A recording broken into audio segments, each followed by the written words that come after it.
హైదరాబాద్ లో కన్సల్టేషన్ మరియు 3500 రూపాయల colour Doppler test Avis hospitals లో ఉచితంగా పొందండి. నమస్తే రమగారు. నమస్తే జయ. రమగారు, అమ్మవారిని పూజించే భక్తులు విపరీతంగా ఉంటారు. ఎక్కువ మంది అమ్మవారినే కొలుస్తుంటారు రమగారు. అది గ్రామ దేవతలు కావచ్చు, లేకపోతే అమ్మలు కావచ్చు. ఇలాంటి వారి స్టోరీస్ మనం గతంలో కొన్ని చెప్పుకున్నాం కదా, అలాంటిది ఏదన్నా ఉంటే ఒకటి చెప్పండి. చందమామ కథే చెప్తాం. నాకు కూడా భలే ఇష్టం రమగారు అమ్మవారంటే. ఇంతకుముందు చెప్పిన 3-4 కథలు చాలా హిట్ అయినాయి. అవును. ఒక ఊళ్ళోనట గంగులని ఒక అతను ఉండేవాడు. ఈ గంగులు ఏంటంటే చిన్న గారడివాడు అనమాట. పిల్లి మొగ్గలు వేయటం, మొగ్గలేయటం. ఆ తర్వాత ఏమో ఈ బంతుల్ని ఇలా ఇలా ఎగిరిస్తారు, జంగ్లింగ్ ఏదో అంటారు దాన్ని, జగ్లింగ్. బాల్స్ ఎగరేయటం, బంతులు ఆడించడం. 6-7 బంతుల్ని ఇలా 2 చేతులతోటి ఆడించడం, జగ్లింగే. అలాగే గుర్తుంది దాని పేరు ఇంగ్లీష్లో. బంతులు ఆడడం అంటారు మన వైపు. తర్వాత మొగ్గలేయటం, పిల్లి మొగ్గలు రకరకాలవి, రింగులో ఇంచి కూడా మొగ్గ వేయటం, అలాంటివి చేసేవాడు. గారడి పనులు చేసేవాడు. సర్కస్లో, చిన్న సర్కస్లో లాగా. అంటే ఈవిడు సర్కస్ అంటే పెద్ద రకంది కదా. ఈ ఊళ్ళల్లో ఉండే గారడి వాళ్ళు ఏంటంటే రోడ్డు మీద ఏదో పిల్లి మొగ్గలు వేస్తే వారా వీరా ఓ 10 మంది చేరేవాళ్ళు. ఓ 5 పైసలు 10 పైసలు. ఆ రోజుల్లో పైసల రోజులే కదా, డబ్బులు వచ్చేవి. అయితే ఇతను ఎక్కడికైనా వెళ్తే తన పొట్టకి సరిపడా సంపాదించుకోగలిగేవాడు, అంతకంటే లేదు. అందరూ చూసేవాళ్ళు, ఎవరైనా ఇచ్చిన కలిగిన వాడు ఇచ్చేవాడు. లేదా ఆ ఊర్లో ఇంచి పోతుంటే ఏ మున్సబ్ గారో ఎవరైనా ఏరా ఏమిట్రా ఖాళీగా ఉన్నామంటే 2 మొగ్గలేసి 4 బంతులు ఆడిచి, లేదా జాంపళ్ళు ఏమైనా కనిపిస్తే 4-5 పళ్ళని ఎగరేసి వాళ్ళకి కాస్త సరదా పుట్టిస్తే ఆ పూట అన్నం పెట్టేవాళ్ళు. ఏదో ఒడ్లు పోయిండ్రా వీడికి గంగులకి కాసిన మినువులు ఇవ్వండిరా అంటే ఆ 4 వస్తువులు తెచ్చుకునేవాడు. అట్లా 3-4 ఊళ్ళని ఆశ్రయించుకుని తిరుగుతూ ఉండేవాడట. ఈ గంగులు ఉన్న సొంత ఊర్లో ఒక అమ్మవారి దేవాలయం ఉండేది. అయితే ఏమైందట, ఈ వయసు రీతి అతను యంగ్గా ఉన్నప్పుడు ఆ ఊరు ఈ ఊరు 4-5 ఊళ్ళు తిరిగేవాడు. ఏదో 10 రూపాయలు తెచ్చుకునేవాడు. వివాహం కాల అవివాహితుడు అతను ఒక్కడే ఉండేవాడు. క్రమంగా పెద్దవాడు అయ్యే కొందికి మనుషులు నునుపు తగ్గిపోతుంది కదా. ఇతను మొగ్గలేసినా పెద్దగా చూసేవాళ్ళు కాదు జనం. ఈ జగ్లింగ్ చూసేవాళ్ళు. 5 పైసలు 10 పైసలు కిట్టేది, ఎక్కువ దొరికేది కాదు. ఊరికే అంటే దాచుకునేందుకు 10 రూపాయలు దొరికేది కాదు, కానీ అన్నం మాత్రమే దొరికేది. అయితే ఏమైందట, 12 ఏళ్లకో 16 ఏళ్లకో ఒక్కసారి ఆ ఊరి అమ్మవారికి జాతర చేస్తారు. అయితే అతను ఆ ఊళ్ళో ఈ ఊళ్ళు తిరుగుతుండగానే అమ్మవారికి జాతర అని కబుర్లు తెలిసినాయి. ఊళ్ళల్లో టముకేసేవాళ్ళు. ఈ ఊళ్ళో అమ్మవారి జాతర అనుకో, ఒక డప్పు పుచ్చుకుని ఒక అతను వచ్చేవాడు. అవును. ఈ ఊళ్ళో టముకేస్తారు అమ్మవారి జాతర, అందరు కొలుపులు జరిపించండి అహో అని టక కొట్టేవాడు. ఈ టముకు వేసిన వాడు మొత్తం 4-5 చుట్టుపక్కల ఊళ్ళలోనూ వేసాడట. ఈ గంగుల అమ్మవారి జాతర కదా అని అతను కూడా వచ్చేసాడు. నెల ముందు నుంచి మొదలైనట దేవాలయం దగ్గర పనులు. పందిళ్ళు వేసేవాళ్ళు, పాకలు వేసేవాళ్ళు. ఆ ఊళ్ళో ఉన్న అన్ని కులవృత్తుల వాళ్ళకి చేతి నిండా పని. అందరూ అమ్మవారిని సేవించుకునేవాళ్ళే. ఈ జాతరలో నిత్యం భోజనాలు పెట్టేవాళ్ళు. రోజువారీ అప్పట్లో భోజనాలంటే కుండలతోటి వండేవాళ్ళు. కట్టెలు కొట్టుకొచ్చేవాడు, పొయ్యి అలికేవాడు, వాకిళ్లలో నీళ్లు చల్లేవాళ్ళు, ముగ్గులు వేసేవాళ్ళు, కుండలు చేసేవాళ్ళు. ఫ్రెష్ కుండలు ఎప్పటికప్పుడు వంటకి. ఇక తాటాకులు, తాటికమ్మలు, అన్ని పనుల వాళ్ళకి పనులు. ఈ గంగులు అనుకున్నాడు, నాకు ఏ పని లేదు, నేనేం చేస్తాను అమ్మవారికి సేవ, నాకు ఏ కుల వృత్తి రాదు. ప్రతివాడికి ఏదో ఒక పని ఉంటుంది. ఇక విపరీతంగా జరిగిన ఉత్సవాలు. రోజు ఉత్సవంలో అన్నం పెట్టేవాళ్ళు, తినేవాడు.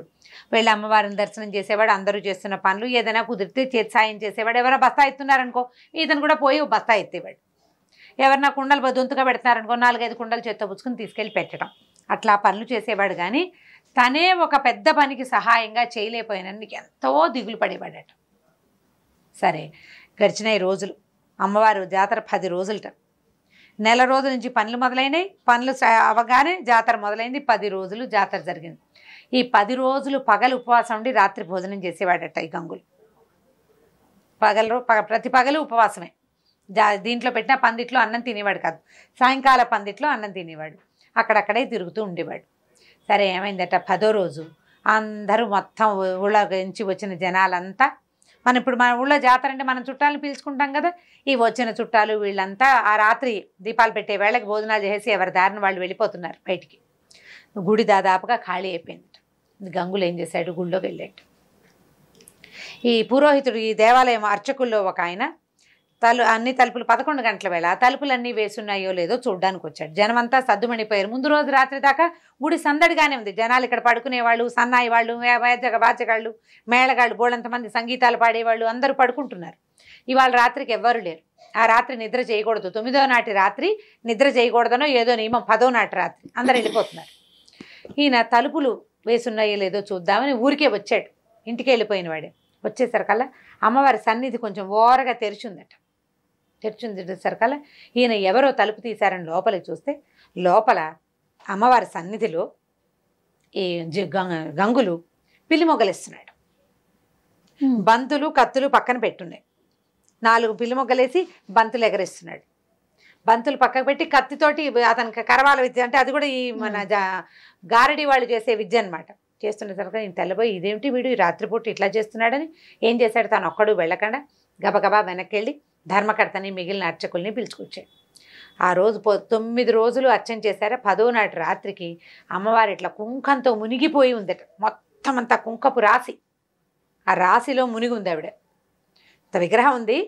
రోజు అర్చనే కదా, పొద్దున సాయంత్రం మధ్యాహ్నం 3 పూట్ల అర్చనలతోటి కుంకపు రాశి అనమాట.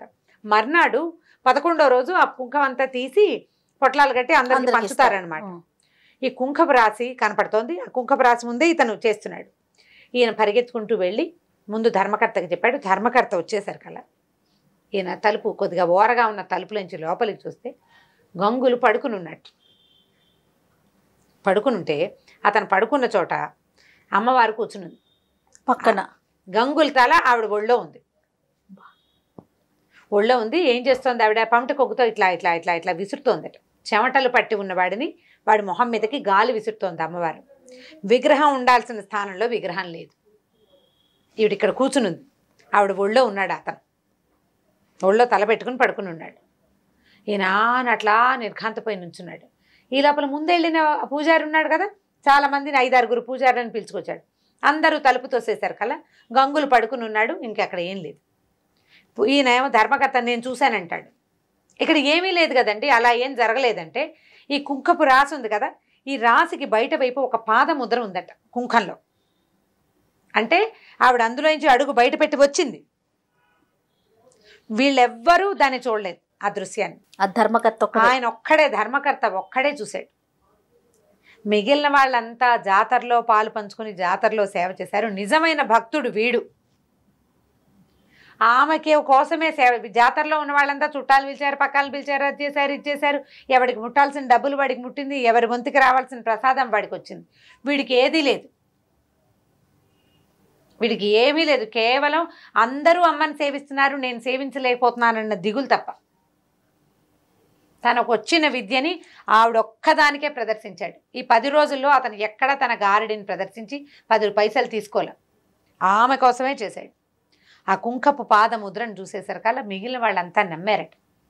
ఈ కుప్పగా ఉన్న కుంకంలో పాదాల ముద్ర కనిపిస్తోంది. పాదం పొడుగుది కనపడుతోంది. స్త్రీ పాదం అని తెలుస్తోంది. దాంతో అందరూ నిద్రలేపారు అతన్ని. నిద్రలేపితే అమ్మవారిని సేవించుకోవడానికి వచ్చానని చెప్పాడు. బయటికి పంపించేశారు. అందరు కలిసి అతన్ని తీసుకెళ్లారు. ఆ తర్వాత గంగుల్ని ఆ దేవాలయంలోనే ఉంచుకున్నారట. అతను దేవాలయ సేవకుల్లోనే ఉన్నాడు. నిజమైన భక్తి ఎవరిదంటే భగవంతుడి కోసమే ఎవరైతే నిస్వార్థంగా ఆయన భగవంతుడి కోసమే చేసే సేవ అని భావిస్తాడో వాడిది నిజమైన భక్తి. వాడి కోసం అమ్మ వాడు అలసిపోతే ఆదరించడానికి వస్తుంది, వాడికి ఆకలిస్తే అన్నం పెడుతుంది. మిగిలిన వాడు ప్రయత్నపూర్వకంగా సాధించాలి దాన్ని. నిజమైన భక్తుడికి ఏ ప్రయత్నం ఒక్కర్ల, భక్తే వాడి ప్రయత్నం. అంతే, అదే సాధనం. అదే ఇంకా ఏమీ లేదు, భక్తే వాడి సాధన. ఆ రకంగా ఈ భక్తుడైన గంగులు అక్కడే ఉండిపోయాడట. ఇంకా అతను ఎప్పుడూ బంతులు ఆడలేదు, ఏమీ చేయలేదు. కేవలం దేవాలయంలో ఆ పని ఈ పని చేస్తూ అక్కడే ఆవిడని సేవిస్తూ ఉండిపోయాడు. కథ కంచికి మనం ఇంటికి. చాలా అద్భుతంగా ఉంది రమ్మగారు కథ. అంటే మీరు చెప్తున్నంతసేపు అలా కథలో లీనమైపోతున్నాం. చాలా బాగుంది. పిల్లలకి చెప్తాను కానీ మనకైనా ఒక భక్తిపూర్వక కథ కదా. రైట్, ఇంకొక స్టోరీతో మళ్ళీ కలుద్దామండి. నమస్తే. తప్పకుండా నమస్తే. ఈ వీడియో కనుక మీకు నచ్చినట్లయితే లైక్ చేయండి, షేర్ చేయండి. మరిన్ని వీడియోస్ కోసం మా ఛానల్ని సబ్స్క్రైబ్ చేసుకోండి.